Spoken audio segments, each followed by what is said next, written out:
സനോജ്, രൂക്ഷമായ വിമർശനം എന്നതിലപ്പുറത്തേക്ക് വലിയ അധിക്ഷേപങ്ങളിലേക്ക് പോവുകയാണോ?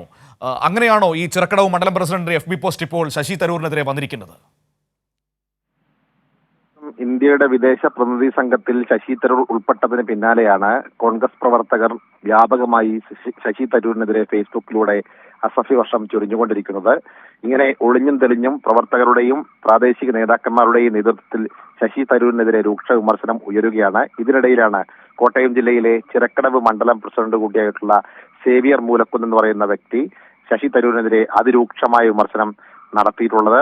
മനു സൂചിപ്പിച്ചതുപോലെ തന്നെ അത് നമുക്ക് പരസ്യമായി പറയാൻ കഴിയത്തില്ലാത്ത തരത്തിലുള്ള പ്രതികരണങ്ങളാണ് ഫേസ്ബുക്ക് പോസ്റ്റിലൂടെ അദ്ദേഹം പ്രതിപാദിച്ചിട്ടുള്ളത്. ഈ സേവിയറിനെ കുറിച്ച് പറയുമ്പോൾ അദ്ദേഹം മുൻപ് എക്സൈസിലെ ഒരു ഉദ്യോഗസ്ഥനായിരുന്നു. പിന്നീട് അദ്ദേഹം VRS എടുത്ത് ആ ജോലിയിൽ നിന്നും വിരമിച്ചതിന് ശേഷം അദ്ദേഹം കോൺഗ്രസിന്റെ സജീവ പ്രവർത്തകനായി മാറുകയായിരുന്നു. അങ്ങനെയാണ് കോൺഗ്രസിന്റെ ചിറക്കടവ് മണ്ഡലം പ്രസിഡന്റായി അദ്ദേഹം സ്ഥാനം ഏറ്റെടുക്കുന്നത്.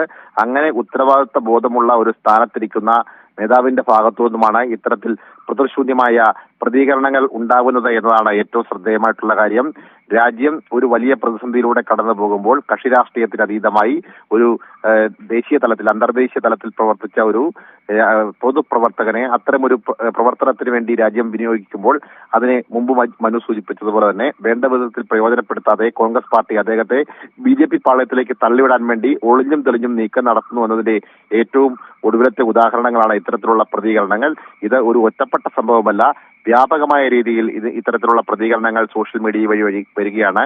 ഈ സേവിയർ മൂലക്കുന്നിന്റെ ഫേസ്ബുക്ക് പോസ്റ്റിനടിയിൽ അനുകൂലിച്ചും പ്രതികൂലിച്ചും അണികളും രംഗത്ത് വന്നിട്ടുണ്ട്. മനു.